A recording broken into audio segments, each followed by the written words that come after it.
గాక మరోమారు మీ అందరికి యేసుక్రీస్తు నామములో ప్రత్యేక వందనాలు తెలియజేస్తున్నాను. దేవుడు ఎంతో మంచివాడు, నమ్మదగిన వాడు, అద్భుతాలు చేసేవాడు. నమ్మిన వారి జీవితాలు అద్భుతాలు గుర్తుపెట్టాడు.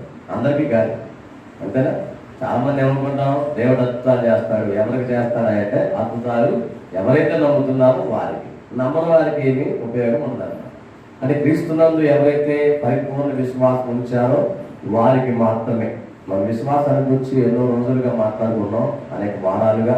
విశ్వాస వీరుల జాబితాలో ఉన్న విశ్వాస వీరులో ఉన్న పేర్లు కూడా చెప్పుకుంటూ వస్తున్నాం. మరి అలాంటి వాటిని నేర్చుకుంటా కూడా ఇంకా మనలో దేవుని యందు నమ్మకం లేక విశ్వాసం లేకపోతే దానివల్ల మనకి భక్తిలో పసమం.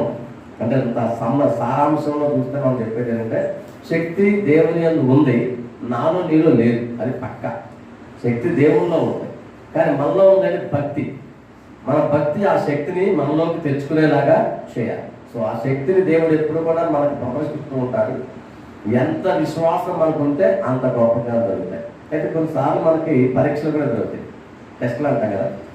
ఈ టెస్టులు అంటే ఎవరికి ఇష్టమో, ఏ టెస్ట్ అయినా ఇవన్నీ హాస్పిటల్కి వెళ్తే వాళ్ళు కూడా టెస్టులు చేయమంటారు. బ్లడ్ టెస్ట్ బిల్లు రాసేస్తారు, టక్క రాసేస్తారు. 10,000 15,000 టెస్టులకి అమ్మో అనుకుంటాం. మరి అవన్నీ తెలుస్తానంటే మీకు ఏం ప్రాబ్లం ఉందో తెలుస్తుంది అంటారు. అలాగే దేవుడు కూడా పరీక్షలు పెడతాడు, అది శోధిస్తూ ఉంటాడు. మన శోధన తట్టుకోవాలిగా. శోధన సహించువాడు ధన్యుడు, అంటే దీవించబడే వ్యక్తి. ఎవరు శోధన వచ్చినప్పుడు ఎవరైతే తట్టుకుంటారో వారికి మాత్రమే దీవెన. మాటలు చెప్పడం తేలికే, కానీ సమస్య వచ్చినప్పుడు ఆ పరిష్కారం చూడటం, లేదా దానికి ఆ సమస్యకు సరైన సహాయం ఎక్కడ చూడటం, లేదా సొల్యూషన్ అంటే దానికి తగినటువంటి మార్గం ఎక్కడ దొరుకుతుంది చాలా ప్రయత్నం చేస్తాం. కానీ దేవుడు ఎప్పుడు కూడా మనకు మార్గాన్ని చూపిస్తూ ఉంటాడు. కొన్నిసార్లు ప్రత్యక్షంగా కనపడవచ్చు, కొన్నిసార్లు పరోక్షంగా కనపడవచ్చు. అయితే దేవుడు మాత్రం మనల్ని విడిచిపెట్టేవాడు కాదు, తప్పకుండా మనకు సహాయం చేస్తాడు.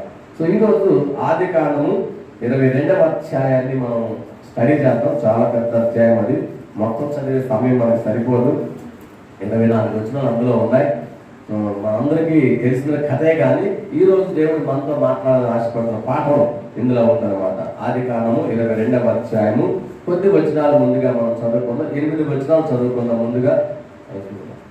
ఆదికాండము 22వ అధ్యాయము 1 నుంచి 8 వచనాలు. ఆ భాగమంతా మనకు అవసరమే, కానీ కొన్ని వచనాలు చదివితే మనకి సందర్భం అర్థమవుతుంది. ఆ సంగతులు జరిగిన తర్వాత దేవుడు అబ్రహామును పరిశోధించెను.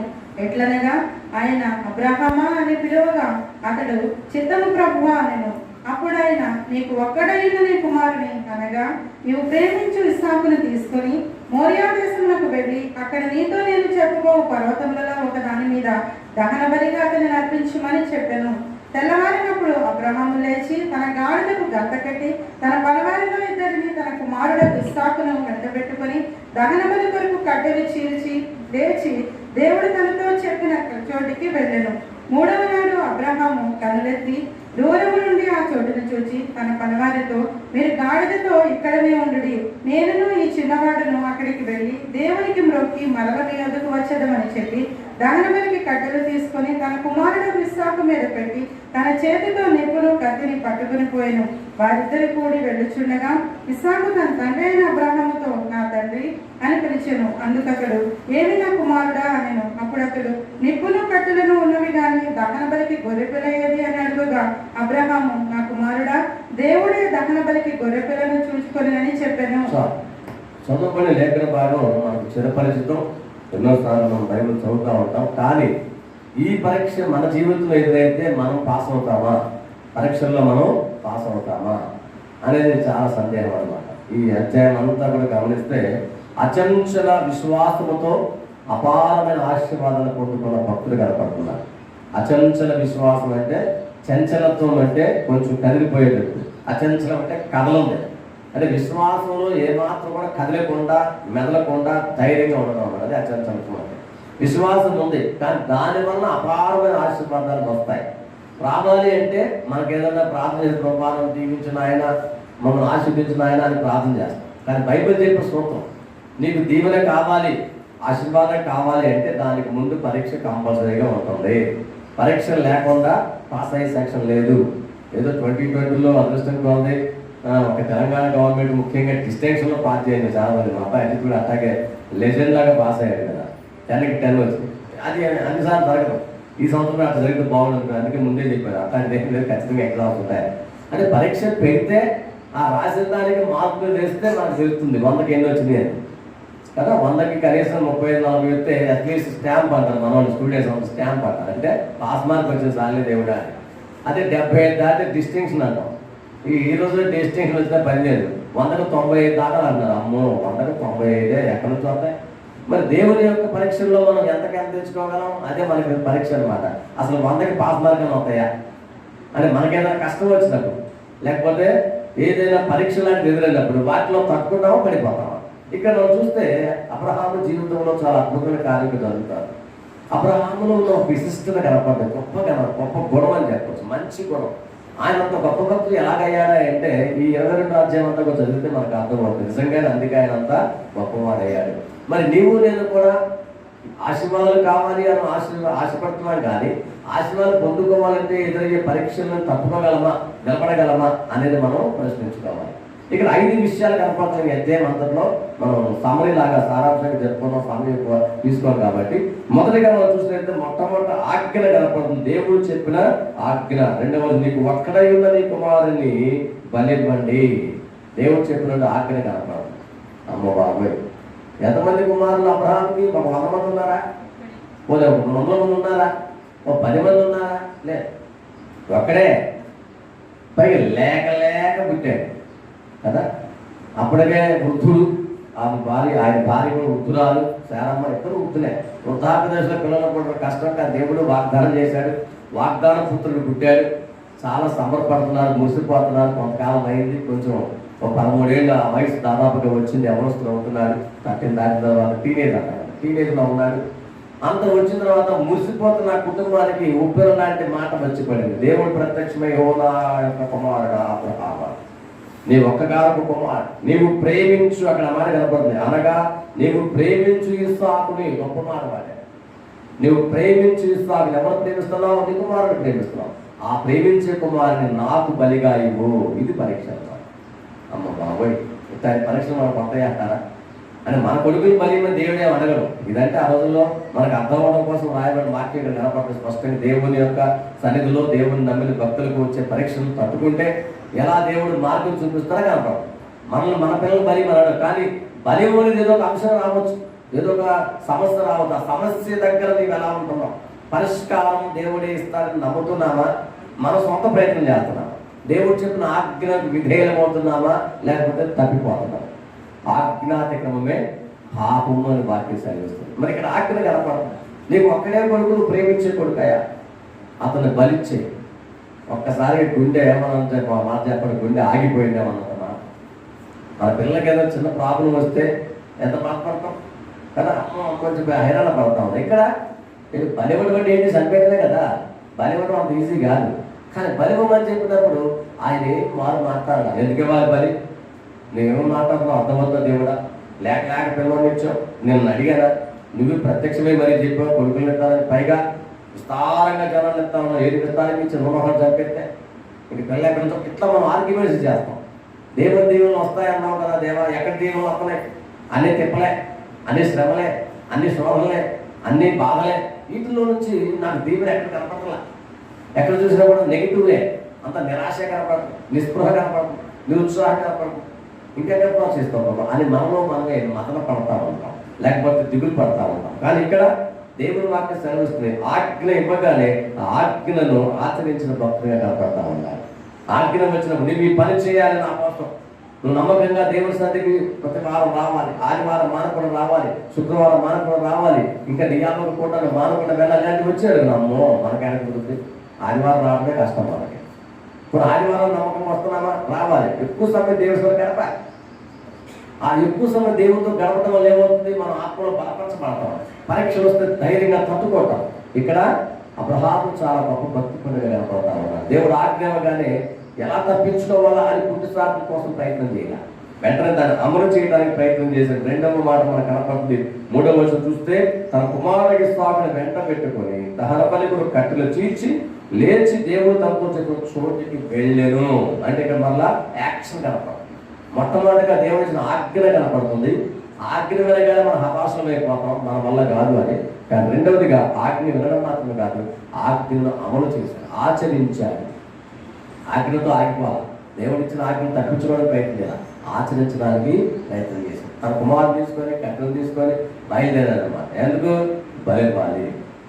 అమ్మ బాబాయ్, ఆ విషయాన్ని ఒకసారి మన కళ్ళ ముందు తెచ్చుకుంటే ఇది సాధ్యమయ్యే పనేనా? ఒక కొడుకుని, ఏకైక కుమారుడు, ప్రేమించే కుమారుడు, లేకపోతే కుమారుడు, అలారు ముద్దుగా పెంచుకున్న కొడుకు బలి చేయాలి, అని దేవునికి అప్పగించేయాలి, సమర్పించేయాలి, దేవుని సొంతం చంపేయాలి. ఇప్పుడు ఇది ఇతని కోరి ప్రపంచంలో ఎవరో కోరలేము. కానీ ఈ దేవుడు ఈ భక్తిని పరీక్షించడానికి ఎందుకు శోధించిన మాట స్టార్టింగ్. దేవుని శోధన అలాగే ఉంటుంది, దేవుని పరీక్ష అలాగే ఉంటుంది. ఆ పరీక్షలో మనం ఫెయిల్ అవుతామా, పాస్ అవుతామా, ఏంటి మన యొక్క రియాక్షన్, అంటే మన ప్రతిస్పందన ఎలా ఉంటుంది. కొన్నిసార్లు మనుషుల మధ్యలో చూస్తాం స్పందన, ప్రతిస్పందన, వెంటనే రియాక్ట్ అవుతామని. మనం అలా ఉంటారు మామూలుగా నిమ్మకు నీరెత్తినట్టు అంటారు, ఏం కదవుతున్నారు. కానీ మనం చిన్న చిన్న విషయాలకు హైరాణ పడతా ఉంటాం. దేవుని సన్నిధిలో దేవుని యొక్క కార్యాలను దగ్గరకు వచ్చేసరికి మనకు దేవుడు ఏ పని చేయట్లేదు, ఏ మేలు చేయట్లేదు, వెంటనే దేవుడి మీద పడతాం. అని మనం తొందరపడటానికి వీళ్ళే. దేవుడు తప్పకుండా మేలు చేయడానికే మనం పరీక్షిస్తున్నాడు. ఆ పరీక్షలో పాస్ అయ్యే వారిగా ఉండాలి. దేవుడు నీకు ఏం ఆజ్ఞ ఇచ్చాడో ఆజ్ఞను అమలు చేస్తున్నావా లేమో, నేను ఆజ్ఞను అమలు చేస్తున్నా లేమో, మనమే స్వీయ పరీక్ష, సెల్ఫ్ ఎగ్జామినేషన్ అంటాం. ఒకరినొకరు పరీక్షించడం కాదు, నీవు నన్ను పరీక్షించడం కాదు, ఇక నన్ను నేనే పరీక్షించుకో, స్వీయ పరీక్ష అంటాను, సెల్ఫ్ ఎగ్జామినేషన్. దేవుడు ఏం పెట్టాడు పరీక్ష? ఆ పరీక్షలో మనం ఏం చేస్తున్నాం? దేవుని కోసం ఎంత సమయం కేటాయిస్తున్నాం? మనం ప్రార్థన చేస్తున్నామా? నూతన సంవత్సరం వచ్చేసింది, రోజులు గడిచిపోతున్నాయి, వారాలు గడిచిపోతున్నాయి, రకరకాలు వస్తున్నాయి కదా, ఎన్నో వారాలు అయిపోతా ఉన్నాయి. అయితే మరి సమయము, వాల్యుబుల్ టైం, చాలా విలువైన సమయం, దేవుని సన్నిధిలో కొంత సమయం ప్రార్థన కేటాయిస్తున్నామా? బైబిల్ చదువుకోవడానికి రెగ్యులర్గా చెప్తాం, మీరు క్యాలెండర్ చదువుతాం కాదు, క్యాలెండర్లో మనం అందరూ చదువుతాం. మీరు పొద్దున్నే ఎన్ని క్యాలెండర్ అన్ని 100 ఇంట్లో కనీసం 10 ఉంటాయి. అమ్మాయి 10 వచ్చిన చదివేశాక ఒక్కొక్క క్యాలెండర్ ఒక వచ్చిన చదివి 10 క్యాలెండర్ ఉంటే 10 వచ్చిన రైట్ ఇంకోటికి అది అక్కడ మొక్క అక్కడ మొక్క అక్కడ మొక్క 10 ముద్దలు అక్కడ ముద్ద అన్నం తింటున్నారు. తిన్న తృప్తుంటుందా? ఉండదు. ఒక ప్లేట్లో మనమే అన్నం కలుపుకొని మొత్తం తింటే కడుపు నిండా అమ్మాయి సాగు, 10 ముద్దలు తింటే ఆకలి చచ్చిపోతుంది. ఇది కూడా అండి అంతగా అది పొద్దున లేవగానే గబక్కలు చూసేది. కానీ దేవుడి సన్నిధిలో వాక్యం చదువుకోవాలి, ప్రార్థన చేసుకోవాలి, ఎక్కువ సమయం మనం స్పెండ్ చేయాలి. ఇక్కడే ప్రశ్న మనకు, అమ్మ అంత సమయం ఎక్కడ ఉందంటే బిజీ పొద్దున్న లేస్తే రాత్రి దాకా చాలా బిజీగా ఉంది, సమయం దొరకట్లేదు, అసలు చాలా ఇబ్బందులు పడుతూ ఉన్నాం. దేవుడి సన్నిధిలో సమయం గడిపే అవకాశం మనకి లేదని అనుకోవచ్చు. కానీ మనకు గమనించవలసింది, దేవుడు ఆ పరీక్ష పెడతాడు. ప్రార్థన ఎంతసేపు చేస్తున్నాం, వాక్యం ఎంతసేపు చదువుకుంటాం. ఎంత కష్టకాలంలో, ఎంత బిజీ షెడ్యూల్లో కూడా ప్రభు సన్నిధిలో సమయం గడిపే వ్యక్తిగా మనము ఉండాలి. ఇక్కడ దేవుడు మనకు నేర్పిస్తున్న పాఠం అదే. దేవుని సన్నిధిలో అబ్రహాము ఆ ఆజ్ఞను ఆచరించాడు.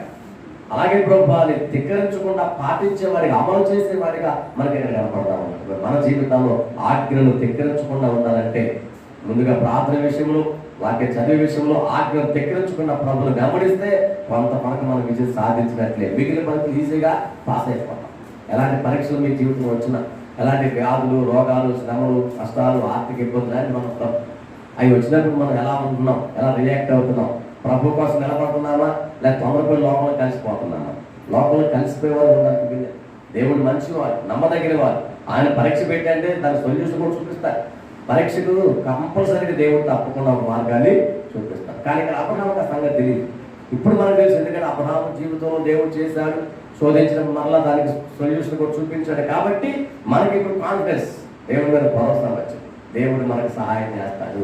పరీక్ష పెట్టినా మనం పాస్ అవుతాం. ఎందుకంటే మన గొప్పతనం కాదండి, అది మన ఘనత కాదు, కేవలం దేవుని ఘనత, దేవుని గొప్పతనం. దేవుడే మరలా మార్గం కూడా చూపిస్తాడు. ఇక్కడ అదే చేసి, కానీ ఈ లోపుగా ఆ విశ్వాసపు అడుగులు అంటాం, స్టెప్ ఆఫ్ ఫెయిత్, అంటే విశ్వాసపు అడుగులు వేస్తున్నామా ఆగిపోతాం.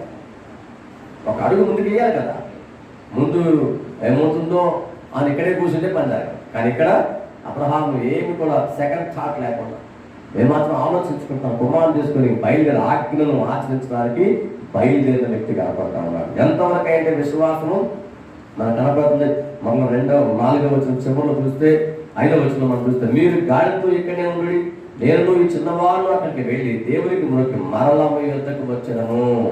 ఆచరిస్తున్నప్పుడు ఆయనలో గొప్పతనం కనపడాలి.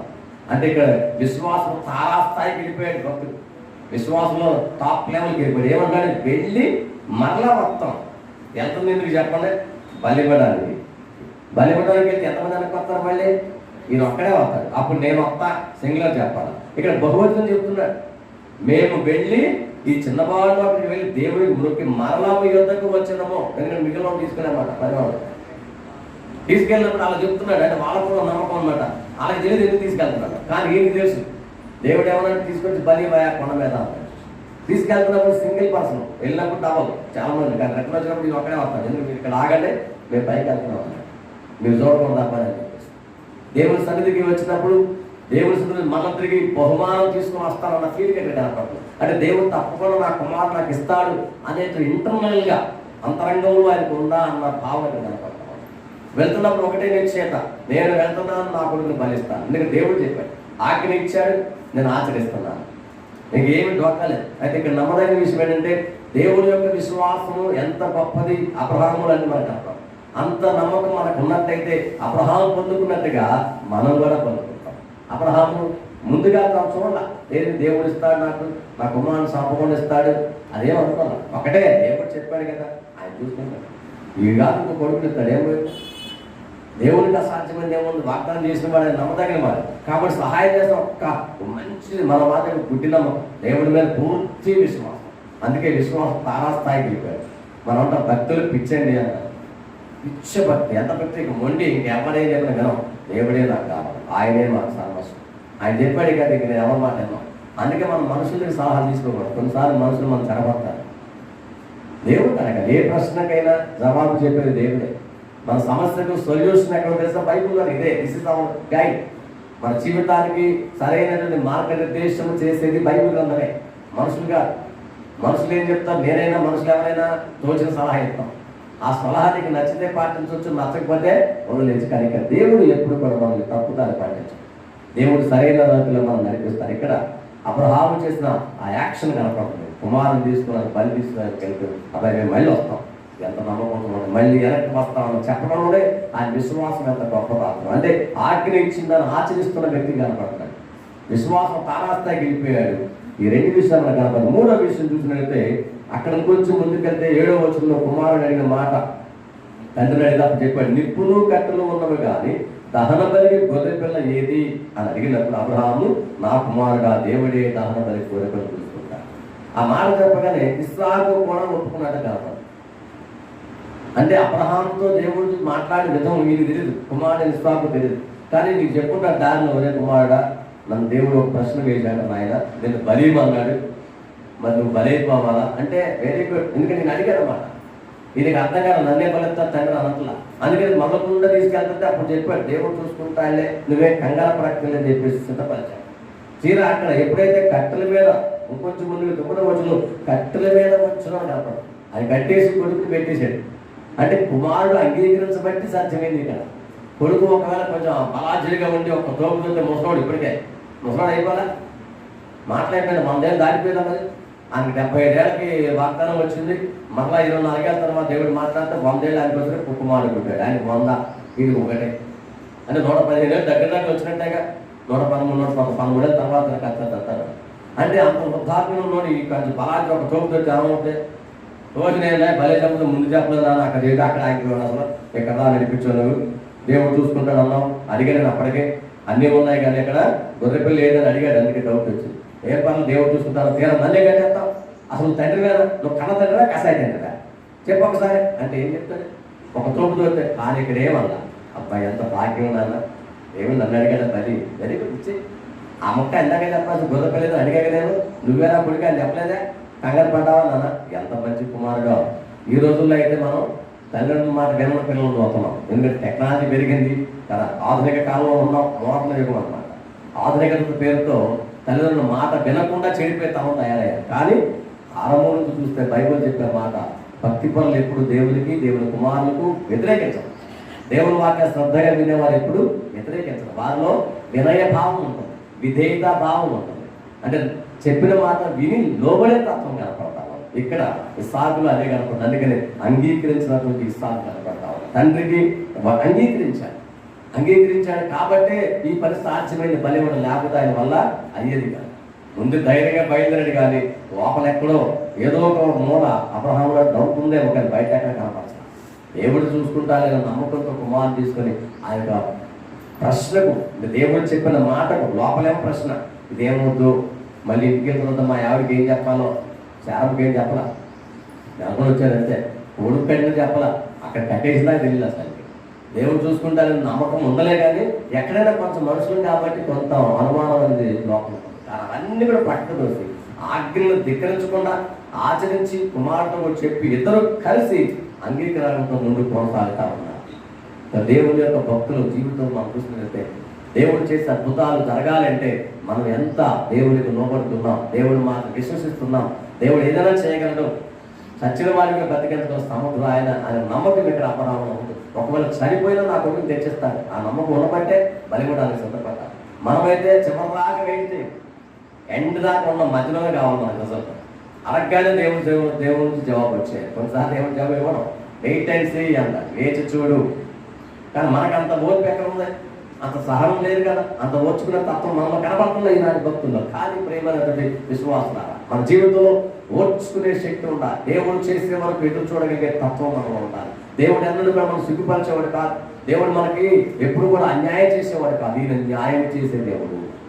మన జీవితాల్లో మరో ఏదో జరిగిపోతుంది, ప్రమాదం, పెను ప్రమాదం ముంచుకొస్తోంది, గంటలు మోగుతున్నాయి, ప్రమాద సూచనలు మోగుతున్నాయి. You don't worry about those things. ఆ విషయాల గురించి నువ్వేమీ కంగారు పడకూడదు. ఎందుకంటే మన దేవుడు మనకు తోడుగా ఉన్నాడు. దేవునికి మహిమ కలుగుగాక. ఆయన ఎప్పుడు మనకు సహాయం చేసే దేవుడు. అబ్రహాము జీవితంలో చూసినట్లయితే తన కుమారుడు ఇస్సాకును అంగీకరించాడు.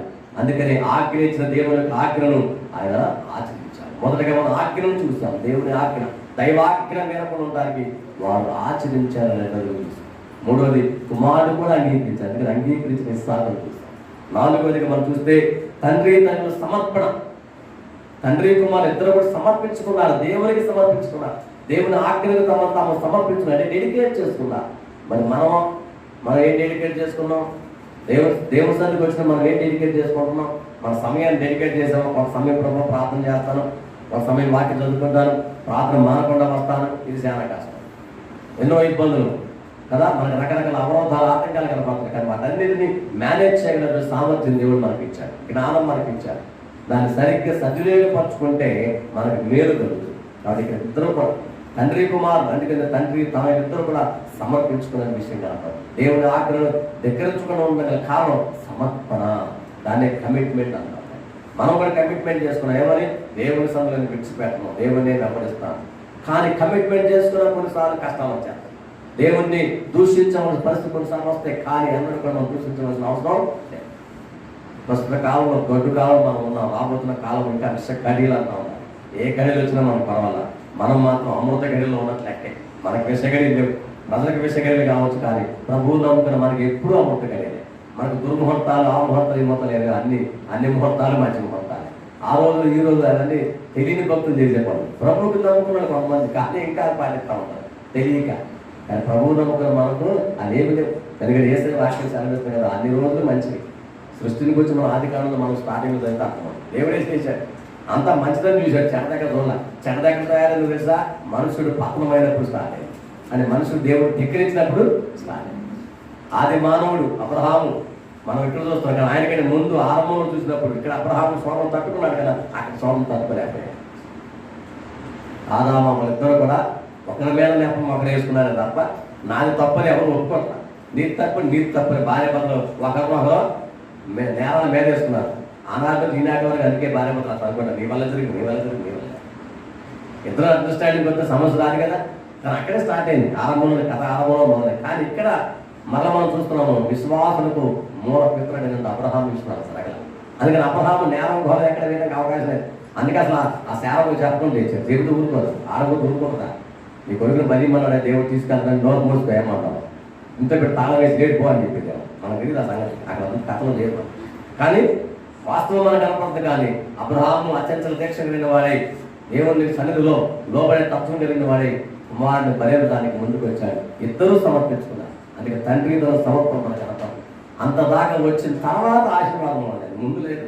కథ సుఖాంతం ఎక్కడంటే చివరిలో మనకి అందరికి సుఖాంతం కావాలి, అంటే ఎండ్ సక్సెస్ఫుల్. అప్ప అది రావాలి, ఆ దీవెన అందరూ అది కోరుకోరు ప్రభు. ఆ దీవెన అప్పుడు అందరికి ముందు కథ అంతా తెలుసు నీకు, అసలు స్టోరీ అంతా తెలుసా నీకు? ముందేమో తిప్పలు పడ్డాడు, ఆ తిప్పలు కావాలి నీకు. మరి తిప్పలు లేకపోతే పప్పలు రావు. కదా. నో క్రాస్ నో క్రౌన్ ఉన్నది. అందుకనే అంటే సిలువ లేకుండా కిరీటం రాదు. నో పెయిన్ నో గెయిన్ అంట. అంటే మనం బాధ భరించకుండా మనకి ఏ లాభం రాదు. తిప్పలు పడకుండా జీతం అవుతా. మనకు రావాలంటే ప్రయాసపడాలి కదా. సో ప్రయాసపడితేనే ఫలితం ఉంటుంది. వాక్య సూత్రం ఇది. మనమేమో ఏమి కష్టపడకుండా ఏమి ప్రయాసపడకుండా ఈజీగా వచ్చేయాలి. ఈజీ వే అట్లా వస్తే అది డూప్లికేట్ గుర్తుపెట్టారు. కొన్నిసార్లు మనకి ఎస్ఎంఎస్లో వస్తా ఉంటాయి, నువ్వు దీనికి ఇంత డబ్బులు పంపితే నీకు ₹1,00,000 అవుతుంది, పిచ్చి 10,000 పంపితే 100 పోతాయి. తిరిగి పంపుతారు, అకౌంట్ క్లోజ్, ఆ అప్పుడు రావు. ఇదంతా అమాయకత్వం అవ్వాలి. సో ఇక్కడ కూడా అంతే, మనం ఇబ్బంది పడుతున్నా ఆ ఇబ్బందులు కనుక దేవుడు ఏదో మనకు నేర్పిస్తున్నాడు. మేలు చేయడానికే దేవుడు సహాయం ఇస్తాం. ఆశీర్వాదాలు ఇంకా అక్కడ మొదలైంది. 5వ మాట మనకు కనపడింది, ఆశీర్వాదం. ఎప్పుడైతే ఆజ్ఞను ఆచరించాడో, ఆజ్ఞను దేవుడు ఇచ్చినప్పుడు ఆజ్ఞను ఓకే ప్రభా అన్నాడో, ఆ ఆజ్ఞను ఆచరించాడో, తండ్రి కుమారులు ఇద్దరు కూడా నేను అంగీకరించాడు. ఇస్తాను అంగీకరించకపోతే జరిగేది కాదు. 4వదిగా ఇద్దరు కూడా సమర్పించుకున్నారు. 5వదిగా ఆశీర్వాదం మొదలు చూడండి 12-11 చివరిలో యెహోవా దూత పరలోకం నుండి అబ్రహామా అబ్రహామా అని అతను పిలిచాడు. అందుకు అతను చిత్తం ప్రభువా నేను అందుకు ఇక అప్పుడు చెప్పాడు, నువ్వేం చేయబాక అని. అక్కడగా చూడు, నీ కుమారునికి బదులుగా బలిపడడానికి సిద్ధంగా ఎన్నోసార్లు ఎత్తుకుంటాడు. అటు ఇటు అబ్బాయి ఇక్కడ ఉంచాడా దేవుడు ఎక్కడ కనపడలేదు. అక్కడ ఉన్న పొట్టేలు కానీ కనపడలా. ఎప్పుడైతే జాగ్రత్తగా చూశాడో 13వ వచనంలో అప్పుడు అబ్రహాము కన్నులెత్తి చూడగా మొదలు కొమ్మును తగులుకున్న ఒక పొట్టేలు వెనుక తట్టున కనబడెను. అప్పుడు అర్థమైంది దేవుని కృప ఎంత గొప్పదో, దేవుని కార్యం ఎంత గొప్పదో అప్పుడు అర్థమైంది. కానీ మెంటల్ ఎగవని అంటాం, మానసిక స్థితి ఎంత దారుణంగా అబ్రహాము అనిపించదు. కానీ వాటన్నిటి తట్టుకున్నాడు కాబట్టే దైవ కార్యం అక్కడ జరిగింది. ముందే చూసుకుంటాడు, ఏమైనా ఉన్నాయంటే ఇక్కడ దీనికి మొదలుగా నా కొడుకు మొదలుగా బలివడగా ఉన్నాయా వెతికాడు, కనపడ. ఆ మా గొర్రె పొట్టేలు దేవుడు ఎక్కడంతా తెప్పించాడు. అక్కడ దాకా తప్పిపోయిన గొర్రెలాగా అక్కడ దాకా వచ్చిన అడిగోడు ఇస్తాకు బదులు నువ్వే బలం వల్ల ఆ గొర్రె పొట్టేలు ఒకే బ్రహ్మలో వచ్చింది, బలవడానికే. కానీ మనిషి అక్కడ మనం చూసినట్టయితే ఆ బలి అవ్వడానికి సిద్ధపడే తత్వం కనపడాలి. ఇస్తాకు సిద్ధపడ్డాడు కాబట్టి ఇస్తాకు బదులుగా దేవుడు అక్కడ రెడీగా ఉంచాడు మన గొర్రె పొట్టేలు. సో నీకు నాకు మారుగా మనం అనుకుంటాం ఈ ప్రాబ్లం కష్టం ఎలా అంటే దానికి బదులుగా అక్కడ సొల్యూషన్ చూపిస్తాడు. మనకు కనపడం ఎన్నోసార్లు అక్కడ వెతుకుంటాడు. కానీ మళ్ళీ చూడు దేవుడు మాటలు ఎప్పుడు తెలుసా, కత్తి ఎత్తిన తర్వాత అక్కడ దాకా ఏమాత్రం కూడా కావాలా. చూడండి అక్కడ ఎంత దారుణమైన సిచ్యువేషన్, అంత రెడీ చేశాడు. అందుకని 10వ తన చెయ్యి చాపి కత్తి పట్టుకొనగా అంతవరకు రాదు. చాలా ఇంపార్టెంట్ వచ్చింది 10వ వచ్చిన చెయ్యి చాపి కత్తి ఎత్తి పట్టుకుని అంటే ఏంటిగా సఫా. అప్పటిదాకా దేవుడు ఓ అబ్రహాం అల్లా ఇస్సాకు అలా కళ్ళు మూసుకొని ఉంటాడు భయం వేసి. ఈ తండ్రి కత్తి ఎత్తాడు అంటే అంత స్థాయి అనమాట. అది విశ్వాసం అంటే. కత్తి ఎత్తేదాకా దేవుడు చూడ రాల. మనం అంతే కొన్నిసార్లు వెంటనే రావాలనుకుంటా, దీవెన కాదు పరీక్ష అనమాట. కత్తి ఎత్తాక అప్పుడు అర్థమైంది ఇక సఫలం రెడీగా ఉన్నాడు అంటే ఇది రియల్ ఫెయిత్ అంటే. అప్పుడు అన్నాడు ఓకే ఆగాపడవా కంగారు పడవు, నేను పరీక్షించాను, నువ్వు పరీక్షలో అన్నది కాదు 100కి 110 వచ్చిన మార్కులు. ఎందుకంటే విశ్వాసం ఎంత గొప్పగా కనపడదు. చేయి ఎత్తి కత్తితో చంపడం రెడీగా ఉన్నాడు. అప్పుడు ఆగా కాదు అక్కడ పక్కన ఉంటుంది. సో ముందే చెప్పాడు అక్కడ సేవకులతో మేము మళ్ళీ వస్తాం, పూజ చేసుకొని ప్రార్థన చేసుకొని దేవుడు చెప్పేదాన్ని ముట్టుకొని మళ్ళీ వస్తాం అంటే ఎంత నమ్మకం చెప్పి మళ్ళీ వస్తామని ఆ నమ్మకం ఇక్కడ నెరవేరింది అనమాట. చెప్పినప్పుడు అది మనకు నిజమేనా అంత ఈజీగా అయిపోతా భరించేస్తే అంత కుదరదు కదా. కానీ దేవుడు ఎంతవరకు చూస్తాడు చెప్పదాకా ఆఖరి క్షణం వరకు మనం చూస్తాడు. మనమేమో అక్కడ తట్టుకోలేక ప్రభువును దూషిస్తాం, నిందిస్తాం, నేరాలు కోరాలేస్తాం దేవుడి మీద. ఏం దేవుడు అన్నది ఎప్పుడు మనం అలా చేయలేదు. మనం నిజమైన విశ్వాసం బయట తట్టుకుందాం, నిలకడగా ఉందాం. ప్రభు సందులో దేవుడు తప్పకుండా ప్రకారం చేస్తాను ఎదురు చూద్దాం. విశ్వాసం ఎదురు చూశారు కాబట్టి గొప్ప ఆశీర్వాదాలు వచ్చాయి. 3 రకాల ఆశీర్వాదాలు మనం చెప్పుకొని మనం ముగింపు చేసుకుందాం.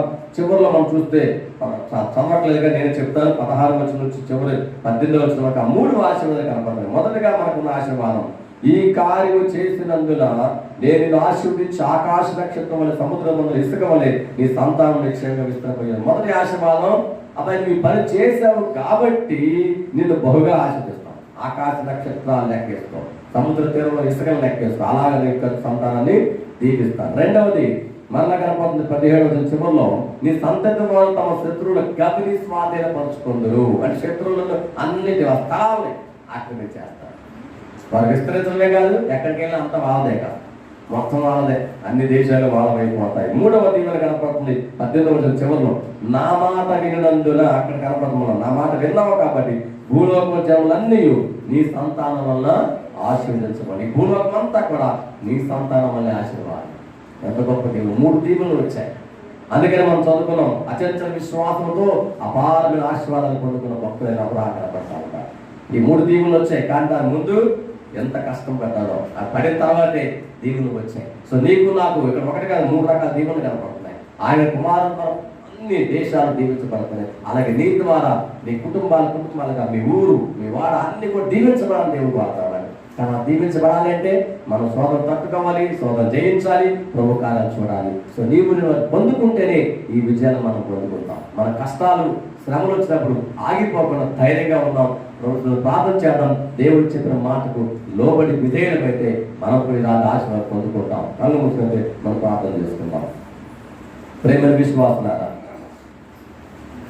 ఆదికాండం 22వ అధ్యాయంలో కథంతా కూడా మనం చూసాం. దేవుడు ఆజ్ఞ ఇచ్చాడు అబ్రహాము ఆజ్ఞను ఆచరించాడు. ఆ ఆచరణలో 3వదిగా చూస్తే ఇస్సాకు కూడా అంగీకరించాడు. తండ్రి ఆజ్ఞ, అయ్యో తండ్రికి దేవుడు అలాంటి ఆజ్ఞ ఇచ్చాడా, సరే నేను కూడా అంగీకరిస్తాను. అంత మాత్రంగా తండ్రి తనలు ఇద్దరు కూడా సమర్పణ కలిగి సమర్పణ భావంతో దేవుని ఆజ్ఞను అమలు చేయడానికి సిద్ధపడ్డారు. అలా సిద్ధపడ్డారు కనుకనే దేవుడు ఇస్సాకుకు మారుగా గొర్రె చూపించాడు. ఇక అక్కడ ఆశీర్వాదం తిప్పడం మొదలుపెట్టాడు. నీవు చేసిన కార్యాన్ని బట్టి నువ్వు నమ్మకం కలిగిన వారు అని తెలిసింది అబ్బాయి అని దేవుడు ఆశీర్వాదం తప్పినట్టుగా కాదు. ప్రేమని విశ్వాసం దేవుడు నేను కూడా ఆశీర్వాదం కావాలని కోరుకుంటాం, కానీ ఆశీర్వాదం వారికి ఎలాంటి దీవులు వస్తాయి. నీవు నేను నమ్మకము కలిగి ఎలాంటి చంచలత్వం లేకుండా అచంచలమైన నమ్మకం ఉండాలి. అది విశ్వాసం. అందుకని అచంచలమైన విశ్వాసంతో అపారమైన ఆశీర్వాదాలు అనే సంగతులు మనం నేర్చుకుంటూ ఉన్నాం. ఆశీర్వాదాలు నీకు కావాలంటే ఏ పరీక్షలో మనం భయపడకుండా ధైర్యంగా ఉంటామో తప్పకుండా విజయం మనకు అవుతుంది. దేవుడు సహాయం చేస్తాడు.